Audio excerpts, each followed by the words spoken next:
देखकर घूरते हैं, इनको भी घुटनों पर आना पड़ा और रात को हाउस बुलाना पड़ा, रात को पार्लियामेंट बुलानी पड़ी और पार्लियामेंट में विधेयक लाकर प्रस्ताव रखकर पास कराकर सुप्रीम कोर्ट को दिया गया कि भैया जैसे पहले था वैसा ही कर दो।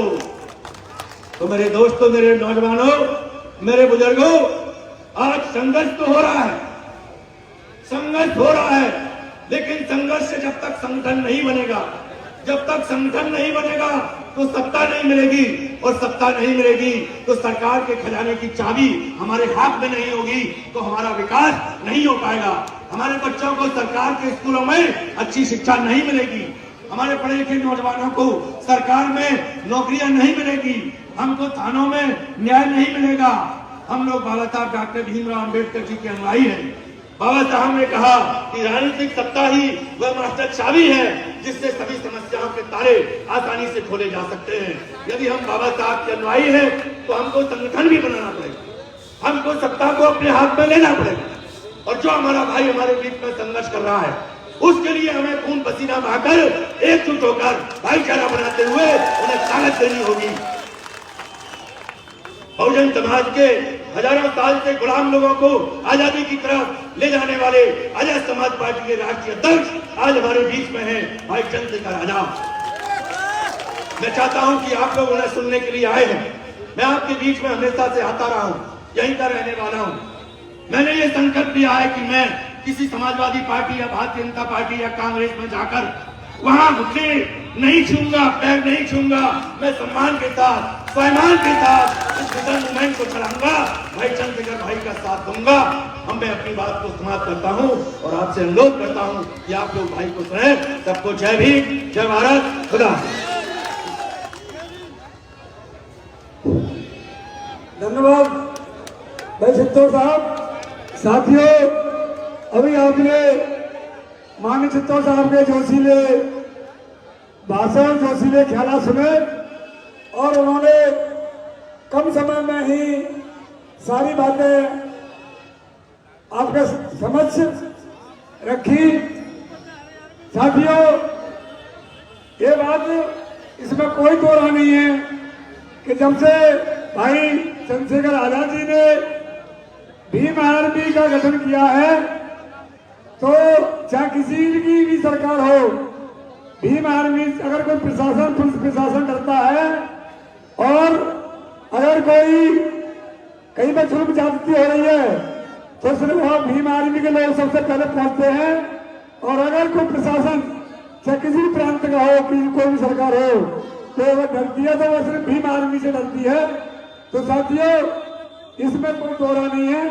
इसी कड़ी में जिनका आप लोग काफी देर से इंतजार था, मैं भाई चंद्रशेखर आजाद जी, राष्ट्रीय अध्यक्ष आजाद समाज पार्टी एवं प्रमुख संस्थापक भीम आर्मी चीफ आए और हमारे ध्यान रखें।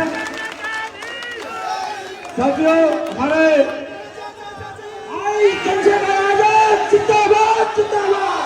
चंद्रशेखर आजाद जी संघर्ष करो, चंद्रशेखर आजाद जी संघर्ष करो, चंद्रशेखर आजाद जी संघर्ष करो। हमारे साथ है। साथियों, हमारे आजाद समाज पार्टी के ही मंडल कोऑर्डिनेटर डॉक्टर सतीश संगम जी एक पेन भेंट कर रहे हैं भाई आजाद जी को। सतीश संगम जी।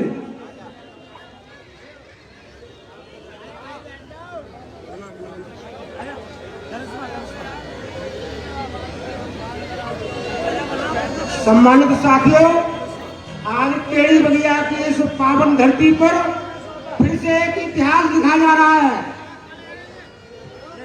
सबसे पहले सर्वप्रथम माननीय काशीराम जी टेढ़ी बगिया पर आए थे। उस समय हमारे सम्मानित समाज के श्याम प्रकाश बोधी जी ने एक कलम भेंट की और उस कलम ने उत्तर प्रदेश में चार बार इतिहास लिखा था। आज वो इतिहास दोहराया जाएगा। ये कलम अपनी टीम के कप्तान आजाद समाज पार्टी के राष्ट्रीय अध्यक्ष बहुजन समाज के मसीहा को यह भेंट कर रहा हूँ। इससे इस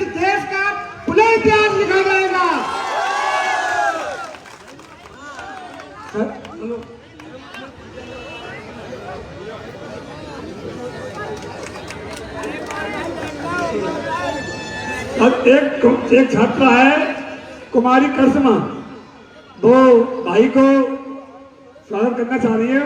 लड़की है, छात्रा है, वो बच्ची आए और भाई का स्वागत करें।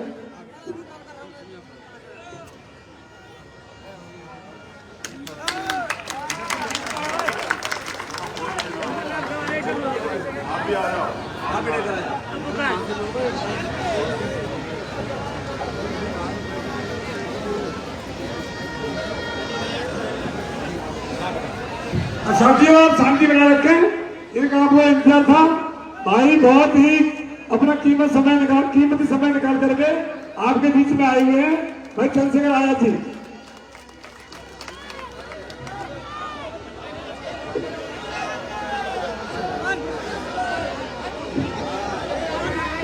जय भीम।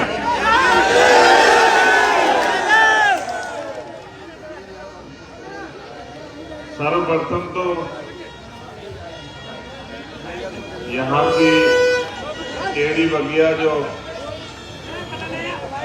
ये एक महत्वपूर्ण स्थल है, यहाँ की जो कमेटी जिन्होंने ये इतना महत्वपूर्ण प्रोग्राम रखा और मुझे भी अवसर दिया यहाँ बुलाने का, मुझे बुलाया यहाँ, आप लोगों को भी अवसर दिया कि हम लोग बात कर सके। मैं उस पूरी कमेटी का, उस कमेटी के अध्यक्ष श्याम प्रकाश बोधी जी का धन्यवाद करता हूँ। उसके साथ साथ इस मंच पर उपस्थित विभिन्न दल संगठन पार्टियों से जुड़े हुए सभी सम्मानित साथियों का भी मैं धन्यवाद करता हूँ। मैं आपको बड़े बड़े भाषण देने के मूड में आज नहीं, मुझे आपसे कुछ जरूरी बातें करनी है और मैं उम्मीद करता हूँ कि आप मेरी बात को गौर से सुनेंगे। सुनना इसलिए भी जरूरी है कि जब आप सुनेंगे तभी आप समझेंगे और जब आप समझ जाएंगे तभी आप आगे काम करेंगे। आज 13 अप्रैल हम यहाँ सब लोग बाबा साहब डॉक्टर भीमराव अम्बेडकर जी की जयंती का जो उत्सव उसे मनाने के लिए इकट्ठा हुए, लेकिन अगर आप इस पूरे महीने को देखोगे तो शायद आपको एहसास होगा कि इस पूरे महीने में महापुरुषों ने जन्म लिया, और अगर जन्म नहीं लिया तो उनकी शहादतें हुई हैं, उनको वो शहीद हुए, उनका परिनिर्वाण हुआ।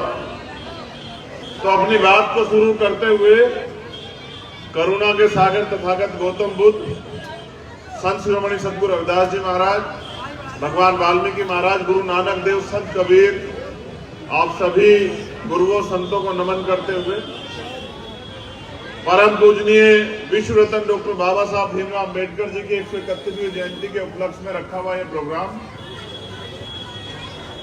साथियों, इसी महीने में राष्ट्रपिता ज्योतिबा फूले जो शिक्षा के क्रांति के अगर दूत हुए, जनक हुए, उनकी भी जयंती थी बाबा साहब अम्बेडकर से 3 दिन पहले 11 अप्रैल को। इसी महीने में सम्राट अशोक की भी जयंती थी। इसी महीने में आज आरक्षण के पिछड़े वर्ग के लोगों को आरक्षण मिले, इसके जो जनक, जिनको जो मंडल कमीशन के आयोग, मंडल आयोग के जो अध्यक्ष थे बीपी मंडल जी की आज जो है परिनिर्वाण दिवस भी।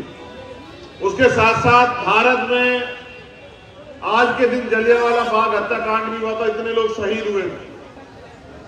अगर हम तिथियों में जाएंगे तो मुझे लगता है कि पूरी रात बीत जाएगी, मैं आपको गिनाता रहूंगा और आप लोग गिनते रहेंगे। लेकिन उससे भी आगे बढ़ के वर्तमान के जो हालात, उन हालात में चर्चा बहुत जरूरी है। हम लोग यहाँ इकट्ठे हुए, मैंने, हमारे साथियों ने बाबा साहब के चित्र पे माल्यार्पण किया, पुष्प चढ़ाए, हम लोगों ने अच्छे अच्छे भाषण दिए और हम लोग घर चले गए, इससे कुछ नहीं बदलेगा।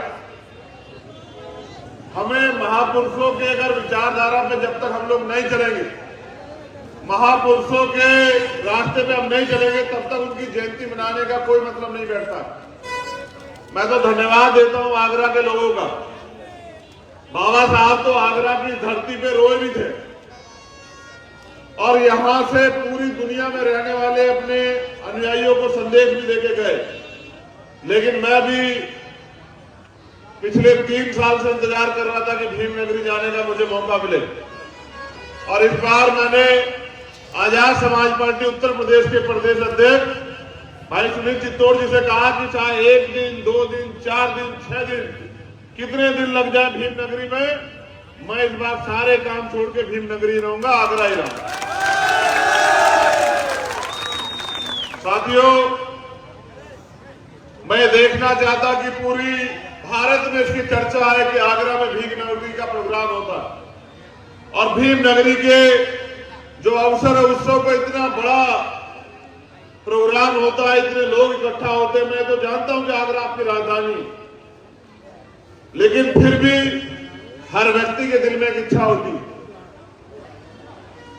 कि भाई वो भी, उसको भी मौका मिले। मुझे आपने मौका दिया, फिर से मैं धन्यवाद करता हूं। लेकिन मैं आपको कुछ बताना भी चाहता हूं, हालात बहुत अच्छे नहीं।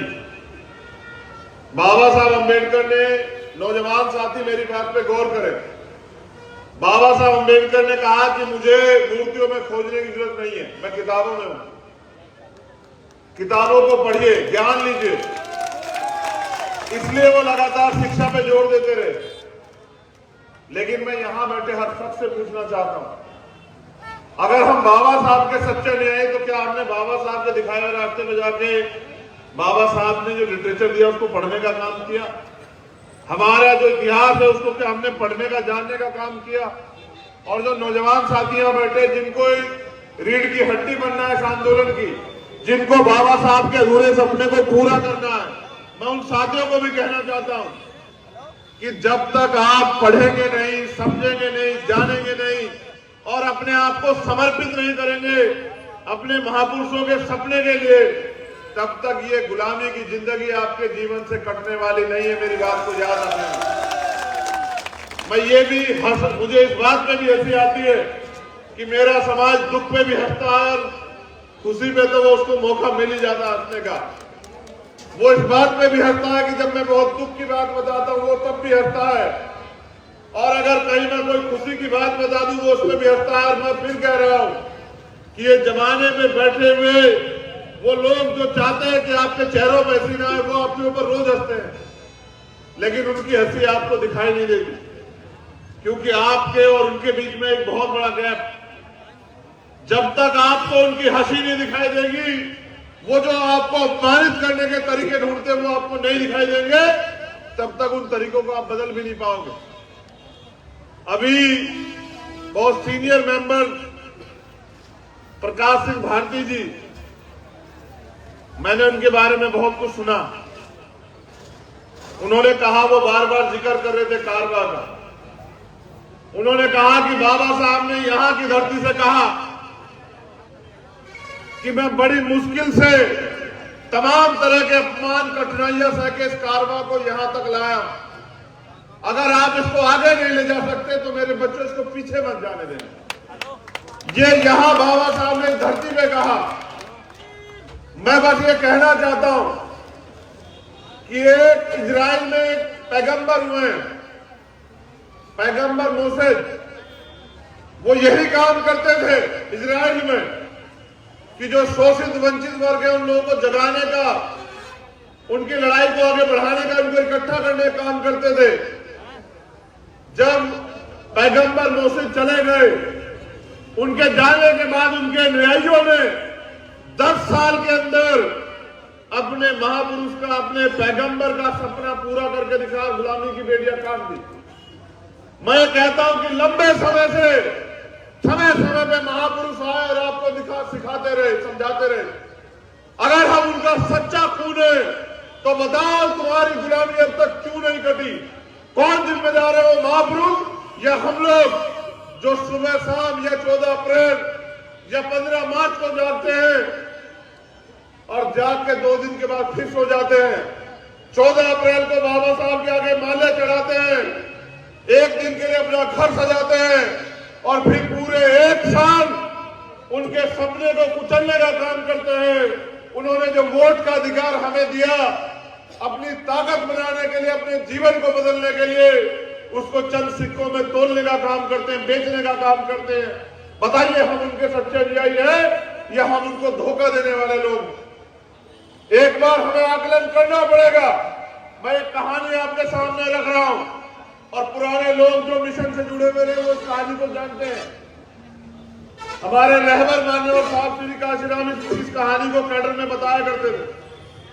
वो कहानी इसलिए रखनी पड़ेगी कि वो कहानी बाबा साहब ने भी सुनाई, राष्ट्रपिता ज्योतिबा फूले ने भी सुनाई, साहू जी महाराज ने भी सुनाई, मान्यवर साहब श्री काशीराम ने भी सुनाई, लेकिन मेरे समाज पे कोई फर्क नहीं पड़ा। जब तक वो रोज रोज रटाते रहे तो ये लोग रटते रहे, और जिस दिन वो चले गए इन्होंने उस कहानी को सुनना, बोलना, कहना बंद कर दिया, तो आने वाली पीढ़ी सीखेगी कहां से? ये कहानी आपको सीख देगी और ये कहानी आपको एहसास कराएगी कि मैं भाषण नहीं, अपना दर्द आपसे बयां करने के लिए आया हूं कि अगर आपको हाथम में अन्याय पे आपको दर्द नहीं होता है तो फिर आपको समाज की बात करने का कोई अधिकार नहीं है। मैं गया था अभी पाली, राजस्थान में, आप सब लोगों ने देखा होगा, और जो मैंने राजस्थान में जाके देखा, मेरे शरीर का कोई हिस्सा ऐसा नहीं जो दर्द से चिल्ला ना रहा हो। जब मैंने जितेंद्र मेघवाल के परिवार से अपनी 4 बहनों को सुना, उन्होंने मुझसे क्या कहा मैं आपसे बयां कर रहा हूं। उन्होंने मुझसे कहा कि भाई इस गांव में हम राज पुरोहितों के घर के सामने से चप्पल पहन के नहीं जा सकते। अगर हम चप्पल पहन के जाते हैं तो उनके समाज के लोग हमें बेइज्जत करते हैं, हमें अपमानित करते हैं, तमाम तरह की अपमानित बातें कहते हैं। उन्होंने ये कहा कि आज भी हम अच्छे कपड़े पहनकर वहां से नहीं गुजर सकते, मोटरसाइकिल पे बैठ के नहीं गुजर सकते, आज भी हम मूछे नहीं रख सकते, आज भी हम घोड़ी पे चढ़ के नहीं जा सकते। तो मैं आगरा में खड़े होकर कहूं कि हम बहुत ताकतवर हैं, तो ये मजाक है। क्योंकि जितेंद्र मेघवाल का परिवार भी मेरा है, और ये जो परिवार यहाँ बैठा ये भी मेरा है, जो इस मंच पे बैठा ये भी मेरा है। और अगर पूरे देश के किसी कोने में, अगर पूरे देश के किसी कोने में अगर कोई गरीब है, शोषित है, सताया गया है, उसके अधिकार छीने गए हैं, तो मुझे मेरे बाबा साहब अम्बेडकर ये सिखा के गए कि अन्याय करने वाले से अन्याय सहने वाला ज्यादा दोषी होता है। मैंने जब उन 4 बहनों को सुना मेरा कलेजा ठंडी हो गया, और मैंने ये वादा किया वहां कि 1 साल के अंदर राजस्थान से इस अन्याय को हम लोग, इस गुलामी को काट देंगे, चाहे हमें कितनी मेहनत करनी पड़े।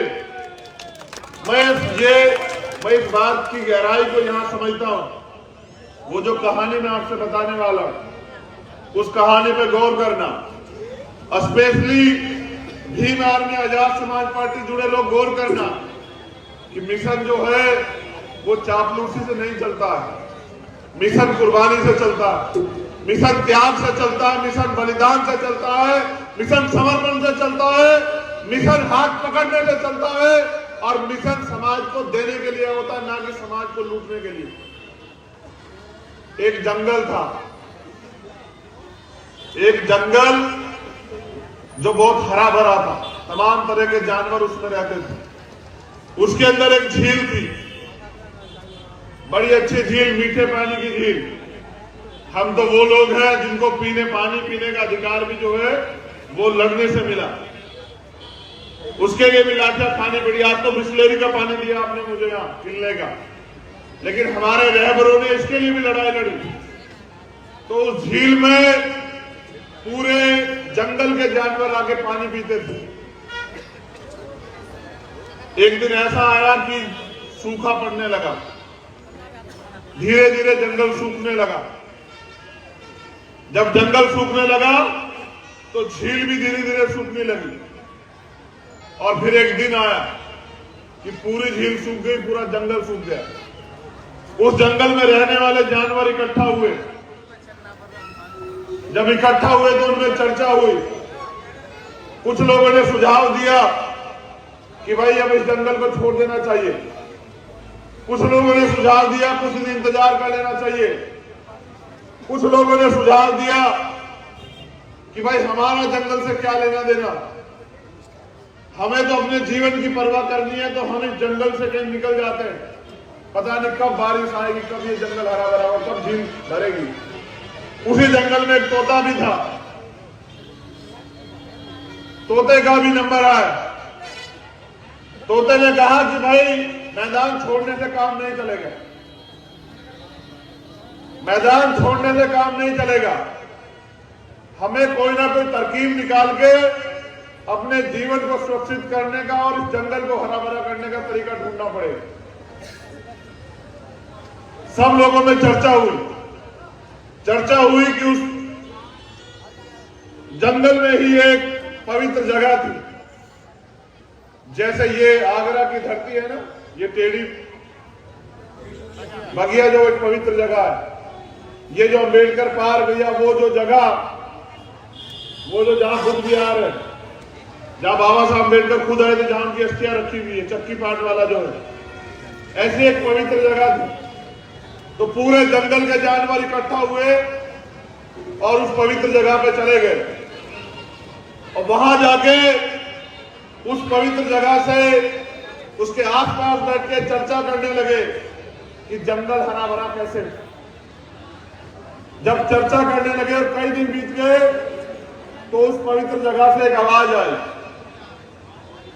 और उस आवाज से जो आवाज थी उसने कुछ कहा और उस आवाज ने कहा कि जंगल हरा भरा हो जाएगा, झील भी भर जाएगी, लेकिन उसके लिए इस दीवार के पिछली तरफ कुछ गुलाब के सफेद फूल हैं, उनको आपको खून से लाल करना पड़ेगा। मेरी बात पे गौर करना, जंगल हरा भरा हो जाएगा, झील भी भर जाएगी, लेकिन इस दीवार के पिछली तरफ कुछ सफेद फूल है जिनको आपको अपने खून से लाल करना। अब चर्चा शुरू हुई, किसी ने कहा अगर खून भी दे दिया ना जंगल हरा भरा हुआ तो, किसी ने कहा कि भाई कौन देगा खून, हमें तो वैसे ही अपनी जान बचानी भारी हो, तो इधर खून भी दे दिया तो। कई लोगों ने अपने अपने विचार रखे। तोते का नंबर आया। तोते ने कहा भाई एक काम करते हैं, एक एक बूंद खून की सब लोग देते हैं, ना किसी की जान जाएगी और ये सबके खून से ये फूल भी लाल हो जाएंगे। तोते की बात को सब लोगों ने नकार दिया और सब लोगों ने तय किया कि हम जंगल छोड़ के जाएंगे, किसी और जंगल में जाएंगे। सब लोग जंगल छोड़ के जंगल से बाहर चले गए और जैसे ही वो जंगल से बाहर निकले उन्होंने देखा कि बारिश शुरू हो गई। बारिश शुरू हुई, पूरा जंगल हरा भरा हुआ और झील भी भर गई। सभी जानवरों में चर्चा बन गई कि यार देखना कोई हम में से कम तो नहीं है। जब गिनती हुई तो तोता कम निकला। सारे जानवर इकट्ठे होकर उस जगह की तरफ दौड़ पड़े, ये देखने के लिए कहीं फूल लाल तो नहीं हो गए। और जब पूरा समूह बनके उस जगह पे पहुंचा जहां पे सफेद फूल थे, तो उन्होंने देखा कि भाई एक फूल जो है वो लाल था, क्योंकि तोते में जितनी हिम्मत थी, तोते ने अपनी गर्दन यहां से अलग की और उस फूल के ऊपर लेट गया। वो जितना उसके अंदर खून था, उस खून की बदौलत वो एक फूल लाल हो पाया और उस एक फूल के लाल होने से वो पूरा जंगल हरा भरा हो गया और झील फिर भर गई। तो जब वो सारा समूह वहां पहुंचा, अब मेरी बात पे गौर करना, आज के हालात बिल्कुल ऐसे हैं श्याम प्रकाश जी, आज के हालात बिल्कुल ऐसे हैं कि एक ने कहा कि भाई तोते ने बहुत बहादुरी का काम किया है, मैं इनके सम्मान में कविता लिखूंगा। एक ने कहा भाई मैं तो तोते ने बहुत बलिदान का काम किया है, मैं इनकी समाधि बनाऊंगा। तीसरे ने कहा भाई तोते ने बहुत बड़ा काम किया है, मैं इनकी मूर्ति लगाऊंगा। एक कहने लगा कि भाई तोते का बलिदान भूला नहीं जा सकता, मैं भंडारा कराया करूंगा। एक ने कहा ये तारीख याद रहेगी, हम इस तोते की जो है परिनिर्वाण दिवस बनाया करेंगे। और सबके सब जो है अपनी बात को इस तरह कहते गए। मैं इस कहानी के सार पे आता हूं। अगर आप ये सोचते हैं कि बिना करे कुछ मिल जाएगा, बिना त्याग करे, बलिदान के, संघर्ष के कुछ मिल जाएगा, तो ये बस आपकी काल्पनिक सोच है। इतिहास गवाह है, हमने हर चीज लड़ के लिए है और हमारा हौसला पहाड़ से भी ज्यादा बुलंद है, हमारा हौसला समुद्र से भी ज्यादा गहरा है। आप 14 अप्रैल को मूर्ति पे माला चढ़ाने से अच्छा अगर महापुरुषों के दिखाए रास्ते पे चलोगे। तोते पहले भी आए, राष्ट्रपिता ज्योतिबा फूले के रूप में, साहू जी महाराज के रूप में, बाबा साहब अम्बेडकर के रूप में, मान्यवर साहब काशीराम के रूप में, लेकिन हमारे समाज के लोग तोते की बात नहीं मानते। वो तो तोते की मौत का इंतजार करते हैं। मैं आपको पूरी ईमानदार से कह रहा हूं, अभी हमारे सीनियर साथी हैं, मैं तो बहुत छोटा उम्र में आपसे, मैं बहुत छोटा हूं आपसे उम्र में, लेकिन मेरे इरादे बाबा साहब अम्बेडकर के सपने को पूरा करने के लिए आरएसएस और खालसा से भी ज्यादा बुलंद है। अगर वो एक, जैसे हमारे सीनियर साथियों ने कहा कि वो संविधान बदलना चाहते हैं, मैं आगरा की इस पवित्र धरती पे 13 तारीख के दिन रात को 11 बजे यह ऐलान करता हूं कि अगर उन्होंने संविधान की तरफ आग उठाकर के देखी, इसके परिणाम आरएसएस और भाजपा के लिए इतने हानिकारक होंगे कि दुनिया के इतिहास में कभी ऐसे हानिकारक परिणाम नहीं होंगे। आप मन छोटा मत कीजिए, आप दिल छोटा मत कीजिए। इतिहास गवाह है, हमने बलिदान दिया लेकिन झुकना नहीं सीखा। आरएसएस और भाजपा के इस सपने को भी जमीन दर्ज करेंगे और बाबा साहब अम्बेडकर के सपने को भी पूरा करेंगे। इस देश में दोबारा से मूल निवासियों का, बहुजनों का राज आएगा और उसके लिए जो कीमत चुकानी पड़ेगी, जो बलिदान देना पड़ेगा, उसके लिए हम तैयार। मैं फिर कह रहा हूं, जोश के साथ होश की भी जरूरत है। साथियों, तोता फिर आज आपसे कुछ कह रहा है। लड़ाई सेवक से शासक बनने की जंग है ये, और मैं आपसे ताकत मांगने के लिए आया हूं। अगर आप मुझे मौका नहीं देखेंगे तो मेरा हुनर कैसे देखेंगे? अगर आप मुझे अवसर नहीं देखेंगे तो मुझे लड़ता हुआ कैसे देखेंगे? मैं आज 13 अप्रैल की रात में जहां आप बाबा साहब को नमन करने के लिए आए हैं, मैं अपना खून होने के नाते, इस समाज का बेटा होने के नाते, एक गरीब परिवार से संघर्ष की लड़ाई को जो लड़ने के लिए आने मेरी इच्छा थी और मैं आया हूं।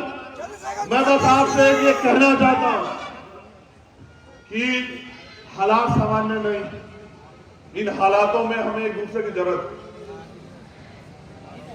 इन हालातों में हमें एकजुट होने की जरूरत है। इन हालातों में हमें अपनी ताकत बनाने की जरूरत है और इन हालातों में हमें दुश्मन को संदेश देने की जरूरत है कि वो अपनी औकात में रहे। वो ये ना भूले कि ये डॉक्टर बाबा साहब अम्बेडकर का देश है, ये मानवतावादी सोच का देश है। वो अपने गलत इरादों को भूल जाए। हमें मान सम्मान का जीवन जीने का अवसर अगर कहीं से मिला है तो संविधान से मिला है। हम जानवरों जैसा जीवन जीते थे, आज हमें समान अवसर मिले हैं। क्या आप चाहते हैं समान अवसर खत्म हो जाए?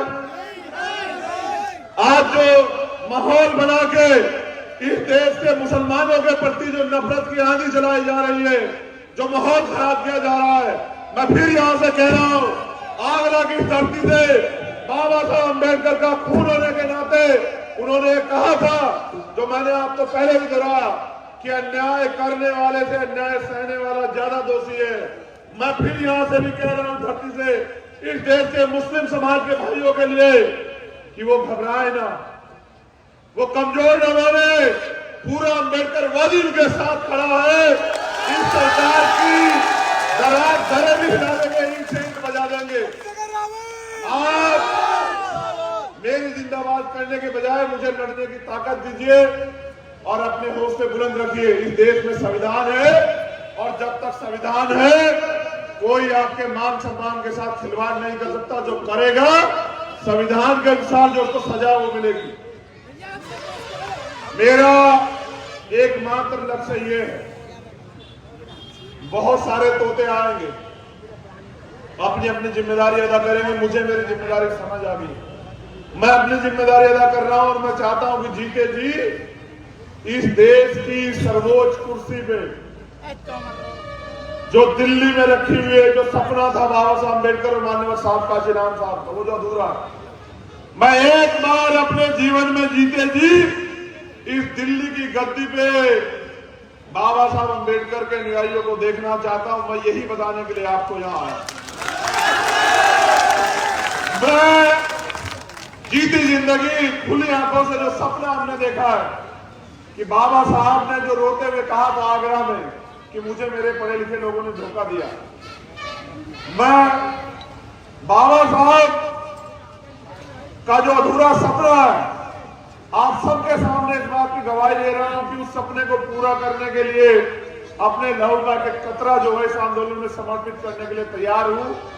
और मुझे कोई फर्क नहीं पड़ता, मैं फिर कह रहा हूं, मुझे कोई फर्क नहीं पड़ता कि लड़ाई कितनी लंबी हो और कितनी कठिन हो, कोई फर्क नहीं पड़ता, क्योंकि हमारा एकमात्र सपना यही है कि बहुत दिन हो गए इन शोषितों को आंसू बहाते, इन शोषितों को रोते चिल्लाते, लेकिन इनके आंसू किसी ने नहीं पूछे। अब इन शोषितों को अपनी लड़ाई को मजबूत करने के लिए खड़ा होना पड़ेगा, अब इनको जिम्मेदार बनना पड़ेगा, अब इनको ताकतवर बनना पड़ेगा, अब इनको अपने देश की बागडोर अपने हाथ में लेनी पड़ेगी, तब जाके देश में भाईचारा कायम होगा। तो बहुत बहुत धन्यवाद दोबारा से सम्मानित साथियों का।